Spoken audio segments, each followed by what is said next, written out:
Hej, gæster af dette show.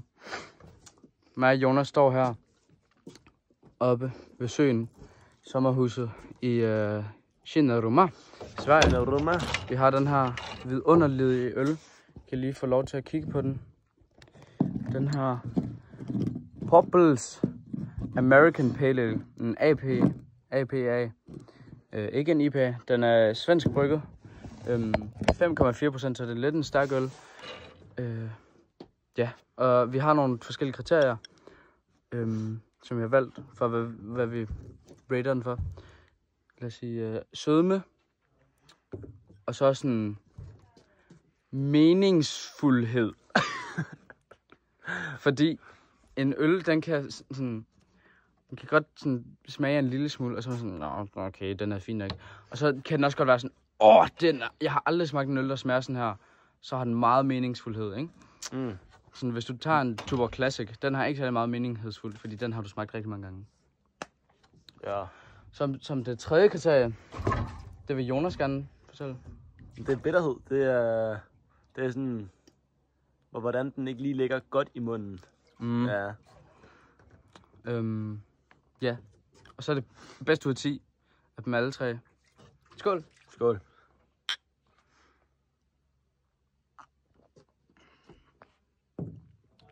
Mm. Okay, nu har vi ikke lige taget surhed med, men den er godt nok ikke syrlig. Ja, det tager vi også med. Der havde vi så syrlighed med. Prøv sådan at smag. Jeg synes, den har noget citrus. Mm-hmm. Det er sådan, det der er en blank på en måde. Jamen, den er meget mørkere. Den har også lidt bitterhed i det. Det har den i hvert fald. Som de har taget en mørk... Det er jo en lysøl. Den er ikke mørk. Det er som om de har taget sådan en mørk lager, og så blandet den med en blank, altså med en Weissbier. Ja. Og så er der også noget IPA over den, men det er også en pale ale. Det er men det er bare en American pale ale, ikke en Indian pale ale. Okay, lad os starte med sødhed. Ja.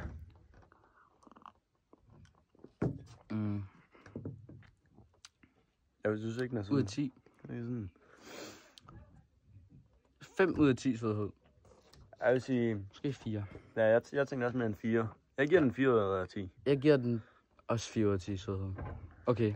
Meningsfuldhed. Jeg synes faktisk, den er ret... Vi burde give stjerner i stedet for, så ud af 5 stjerner. Ja. 2 stjerner. Det gør vi i næste runde. Okay. Det er det første episode. Ja. Jeg synes, meningsfuldhed, jeg synes, den smager meget unikt faktisk. Eller den er god. Det er virkelig en god øl. Den giver en god sommerstemning, det synes jeg virkelig. Mm. Den har den der citrus der, den giver sådan duften af frisk luft og vandet. Og blankt hav, du kan kigge ud over og nyde solnedgangen. Det er rigtigt. Meningsfuldhed, jeg giver den 8 ud af 10. Sådan lige i bunden af 8 ud af 10. Sådan 7,5 på 8. Jeg giver den 8 ud af 10 meningsfuldhed. 6-7 stykker på grund af. Den hælder lidt en blank, synes jeg. Ja. Den har lidt den der... Ja, men jeg synes også, den er ikke helt sød nok, men ja, det er den. Mm. Men den har den så, der... Hvad giver du den? Jeg tror, jeg går med en 7. 7 ud af 10. 7 ud af 10, jeg giver den også en 7. Okay, bitterhed.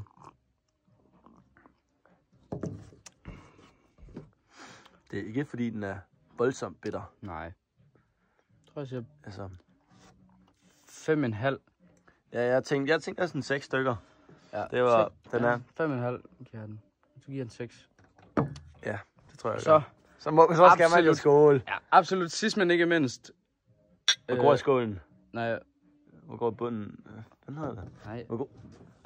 Hvor ligger bunden? Nej, det er ikke det, jeg sagde. Ja, men så har vi også surhed. Nå ja, surhed. Hvorfor skålet? Jeg tror vi skulle se bunden nu. Den er pænt sur. Den er pænt sur. Det ligger sådan altså det er... ude i kanten af munden, synes jeg. Jeg synes generelt, det er en pæn sur øl. Jeg vil sige... Det synes jeg faktisk ikke. Jeg vil sige 8-9 stykker. 8-9 stykker sur? Jeg tror ikke, du har smagt nogen af de øl, jeg har smagt. De af jer, som har smagt en... hvad det nu, det hedder? En raspberry... Nej, 8-9 stykker er også voldsomt. Puha. Jeg synes, den er lidt for sur. Jeg kan lide.